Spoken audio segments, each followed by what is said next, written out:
All right, on to our Loser Donald segment. So we do this every day. We're going to do 100 of them until the election day because it's my job to inform you guys. Oftentimes the media doesn't let you know. They call things even. In the case of Trump, they really haven't been doing that. But I want to point out something that not a lot of other people are. Not that he's just a bigoted or he's crazy or he's unstable, but the fact that he really has never wanted anything in his life. He's been given his daddy's money, and he has oftentimes wasted it, gone through many different bankruptcies. The reason I point this out is because if you make him president, this is a dangerous set of characteristics to have. He's an egomaniac, and when pressed on the fact that he keeps losing at everything, he lashes out in wild and crazy ways. So today's edition of Loser Donald focuses on all the different lies that he tells. And there's a reason why he tells those lies, to cover up for his insecurities. Again, a very dangerous trait for the President of the United States of America to have. So first we go to the historians, but you'll see a lot of Republicans here as well quoted here. Douglas Brinkley, very well-known history professor, says, in American history, we've never had a major presidential candidate who fabricated facts with the regularity of Donald Trump. He just simply makes up things. Now, later we'll have evidence of that for you guys in terms of exact facts. But first, Huffington Post gives you a list of the things he's made up just over the last week, basically, very recently, let alone the incredible laundry list of his career. They say in the span of a few days last week, Trump falsely claimed that the NFL had sent him a letter complaining about this autumn's debate schedule, when in fact it had not. That's absolutely right. NFL said, we never sent him any letter.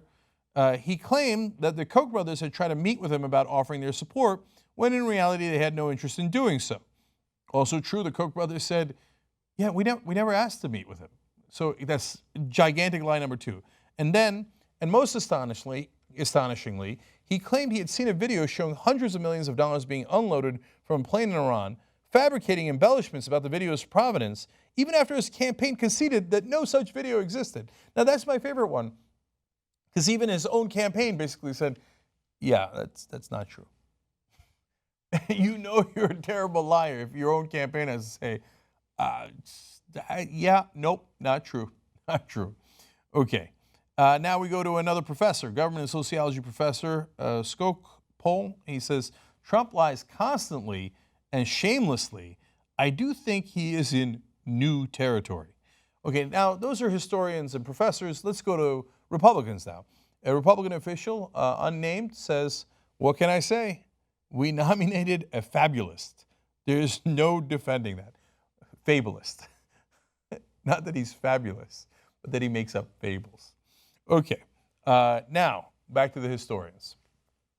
Adam Gutsuzian says, I can't think of any presidential candidate, Republican or Democrat, in recent American history who wasn't accused of lying. It's the nature of the job, almost, to skew facts toward a political end.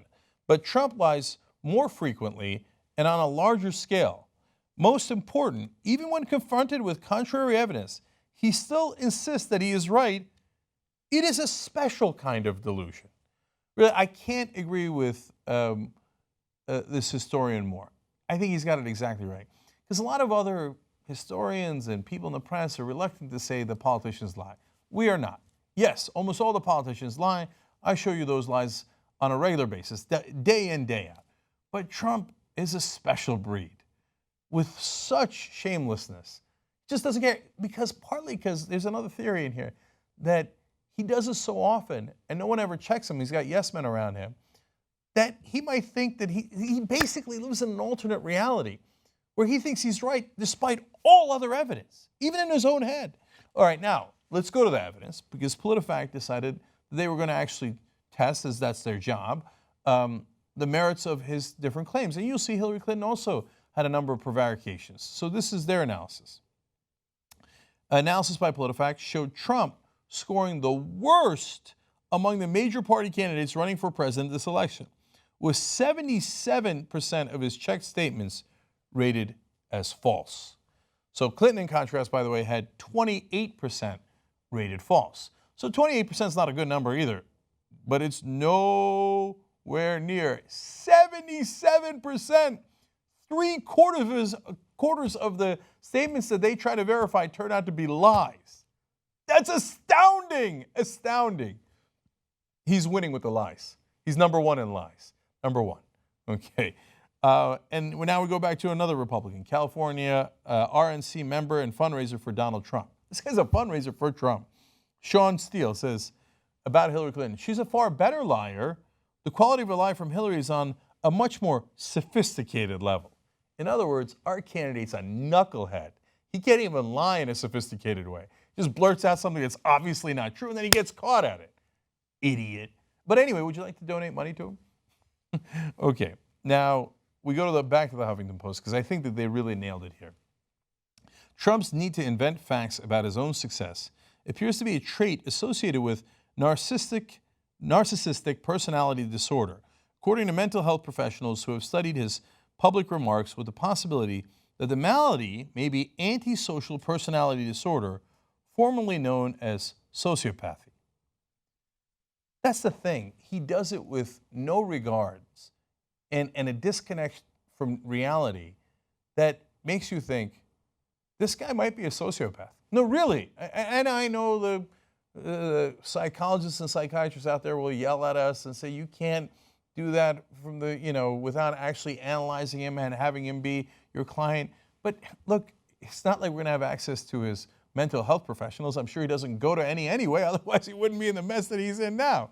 And then when you ask his doctors, remember his doctor had that fake note when he first started saying he's in the best health of anyone who would ever become president. How the hell would you know that? You know Trump wrote the note. No, the guy's, he's really disconnected from reality and lacks empathy. That's part of why he tells all those lies. He thinks, I don't care what your reaction to my lie is. Okay, he's an unbelievable guy. Finally, we end with a GOP consultant. He says, for Trump, truth hasn't mattered for decades.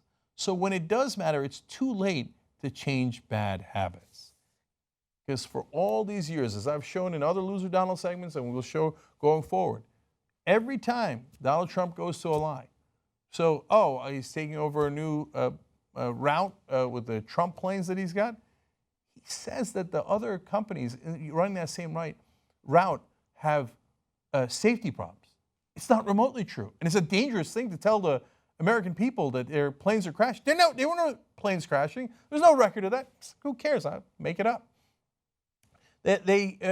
People sue him and say, oh my God, there's this Trump complex that you built, and I lost my deposit on it, over $100,000. He goes, oh yeah, when I told you that I built it, I was lying. I didn't build it. I just put my name on it, and they gave me money for licensing. Ha ha, that was savvy of me. But wait a minute, you said that you built it. You told investors to follow you into these complexes. Who cares? That's your problem. That's not my problem. I don't have any empathy. The guy is literally a professional liar. You make that guy the most powerful man on earth? You have any idea the kind of world of hurt we'll be in? Literally for the whole world. Don't do it, man. Loser through and through, liar through and through. Don't even think about it.